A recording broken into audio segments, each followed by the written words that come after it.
အားလုံးပဲမင်္ဂလာပါ AKK Movie Review Channel ကနေပြန်လည်ကြိုဆိုလိုက်ပါတယ်ပြီးခဲ့တဲ့အပိုင်းမှာတော့ဝေးကိုထွက်ရှာကြတဲ့ Mike Dustin နဲ့ Lucas တို့ဟာတောထဲမှာမမျှော်လင့်ပဲ11နဲ့တွေ့ဆုံတဲ့အခါမှာအဆုတ်တက်ထားပါတယ်ဒီနေ့မှာတော့ Season 1အပိုင်း2ကိုဆက်လက်တင်ဆက်ပေးသွားမှာဖြစ်ပါတယ်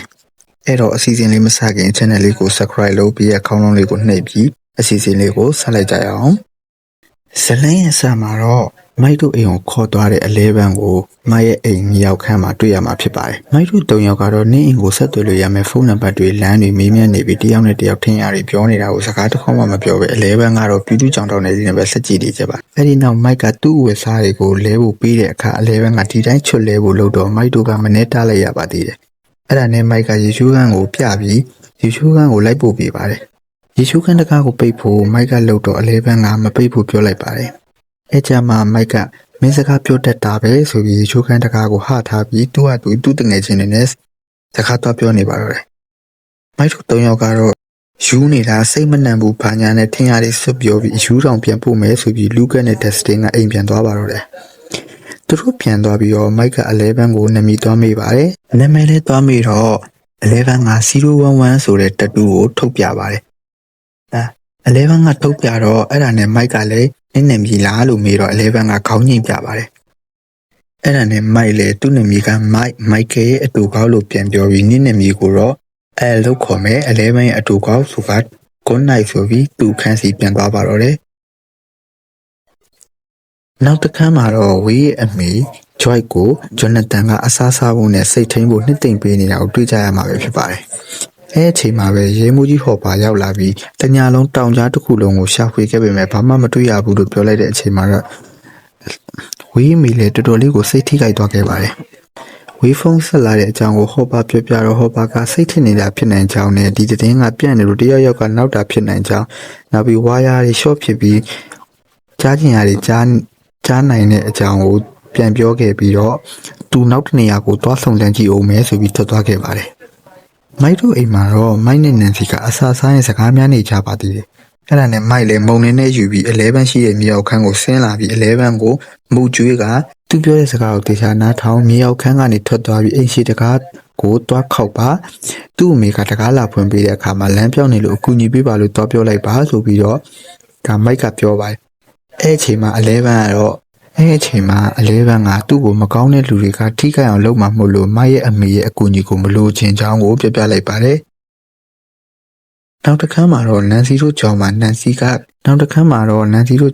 န်စီရဲ့ကောင်လေးကပါတီသွားဖို့ပြောနေတဲ့အချိန်မှာဝေးရဲ့အကူဂျွန်နသန်ဟာကြော်ညာဖုတ်မှာသူ့ညီပျောက်ဆုံးကြောင်းကြော်ညာလာကတ်နေတာကိုနန်စီတို့မြင်သွားကြပါတယ်။တခြားလူတွေကရက်ကြည့်နေပေမဲ့နန်စီကတော့ဂျွန်နသန်ကိုတွားပြီးနှစ်သိမ့်ပေးနေခဲ့ပါတယ်။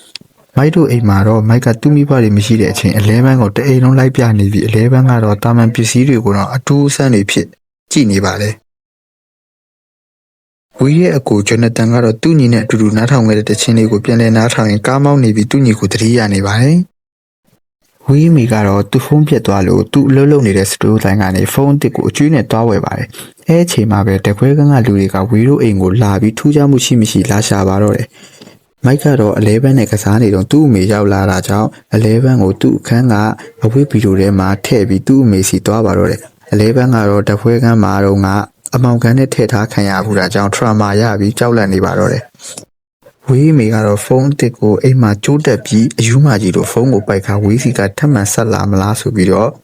ဖုန်းကိုထိုင်ဆောင်နေပါတော့တယ်။အဲအချိန်မှာပဲရဲတွေကလည်းကြောက်ကမ်းမထိရအောင်ဝေးကိုရှာဖွေနေတဲ့အချိန်မှာပဲ11ကိုအစားအစာကျွေးခဲ့တဲ့ဆန်ရှင်ကိုတက်တည်သွားကြောင်းဖုန်းဆက်အကြောင်းကြားလာလို့တွားကြည့်ခဲ့တဲ့အချိန်မှာအဲ့ဒီလူဟာရဲမှုရဲ့တငယ်ချင်းဖြစ်နေတာကိုသိခဲ့ရပါတယ်။ Dustin နဲ့ Luke လည်းမိုက်တို့အိမ်ကိုလာကြတဲ့အခါမှာတော့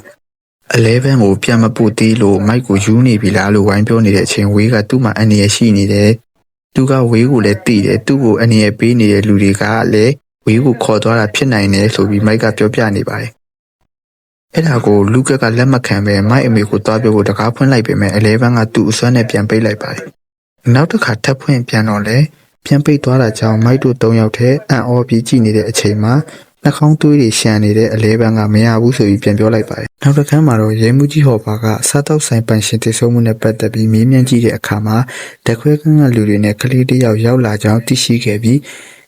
Joy ရဲ့ကလေးမဟုတ်ကြောင်းတီးသွားပြီးတခွဲကန်းကိုညပတ်သွားပါတော့တယ်။မိုက်တို့အိမ်မှာတော့11ကိုသူ့အကြောင်းဘယ်သူမှမပြောတော့ဘူးလို့ကတိပေးပြီးသူတို့တငယ်ချင်းဝေးကိုကူရှာပေးဖို့ပြောတဲ့အခါ11ကတငယ်ချင်းရဲ့အထိပ္ပယ်ကိုမသိတာကြောင့်မိုက်တို့3ယောက်ကလည်းရှင်းပြနေရပါသေးတယ်။အဲ့ဒါနဲ့ပဲသူတို့ကစားနေကြဗိုလ်ပြားတစ်ခုပေါ်ကအယူဒီယိုကို11ကကြည့်ပြီးဝေးလို့ပြောကဗိုလ်ပြားကြီးကိုပြောင်းပြန်လှမ်းပြီးအဲ့ဗိုလ်ပြားပေါ်မှာ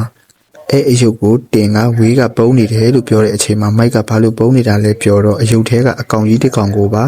ဝေးပြီးနာကိုချလိုက်ပါတော့တယ်။အဲ့အချိန်မှာပဲဂျွန်နသန်ကလည်းတားမြစ်ထားတဲ့နေရာတစ်ခုကိုတွားပြီးတော့ဓာတ်ပုံတွားရိုက်နေတဲ့အချိန်မှာအော်တန်တစ်ခုကိုကြားလို့တွားပြေးကြည့်တဲ့အခါနန်စီတို့အုပ်စုပါတီမှာပျော်ပါနေတာကိုတွေ့ခဲ့ရပါတယ်။အဲ့ပျော်ပါနေတာကိုဂျွန်နသန်ကဓာတ်ပုံရိုက်နေခဲ့ပါ။အဲ့အချိန်မှာပဲဝေးရဲ့အမေကျွိုက်အိမ်မှာဝေးရဲ့ဖုန်းထပ်လာခဲ့ပြီးနောက်ဘာမှမပြောလိုက်ရသေးခင်မှာပဲဖုန်းပြန်ကျသွားခဲ့ပါတယ်။အဲ့အချိန်မှာပဲအခန်းထဲကမီးတွေတစ်ခုပြီးတစ်ခုမှိတ်တုံဖြစ်လာပြီးဝေးရဲ့အခန်းရှိရောက်တဲ့အခါဝေးအခန်းထဲကကက်ဆက်ကသူ့လိုပွင့်လာပြီးဘေးကမီးအိမ်ကတအားလင်းသွားကမီးတွေရောကက်ဆက်တွေရောအကုန်ပိတ်သွားခဲ့ပါတယ်။အဲ့အချိန်မှာပဲနိုင်ငံထဲကဘာမှမသိတဲ့အရာကြီးထိုးထွက်လာခဲ့ပါတယ်။အဲ့ဒါကိုမြင်ပြီးဝေးမေကလည်းအတန်ကုန်အော်ဟစ်ကထွက်ပြေးပါတော့တယ်။ကားပေါ်လည်းရောက်ရောဝေးအခန်းကမီးတွေပြန်လင်းလာပြီးကက်ဆက်တွေပါပြန်ပွင့်လာခဲ့ပါတယ်။ဝေးမေလည်းတားစောနဲ့အိမ်ထဲကိုပြန်ဝင်ခဲ့ပါတယ်။နောက်တစ်ခါမှာတော့နန်စီတို့ပါတီလုပ်တဲ့အိမ်မှာတော့နန်စီနဲ့သူ့တငယ်ချင်းတွေပျော်ပါနေတဲ့အချိန်နန်စီရဲ့တငယ်ချင်းတစ်ယောက်ကတော့ရေကူးကန်ပေါ်မှာထိုင်နေတာကိုဂျွန်နသန်ကဓာတ်ပုံရိုက်နေခဲ့ပါထိုင်နေတဲ့သူရဲ့လက်ကဒဏ်ရာရထားပြီးအဲ့ဒဏ်ရာကကျတဲ့သွေးတွေကရေကူးကန်နဲ့ကျသွားတဲ့အချိန်မှာတော့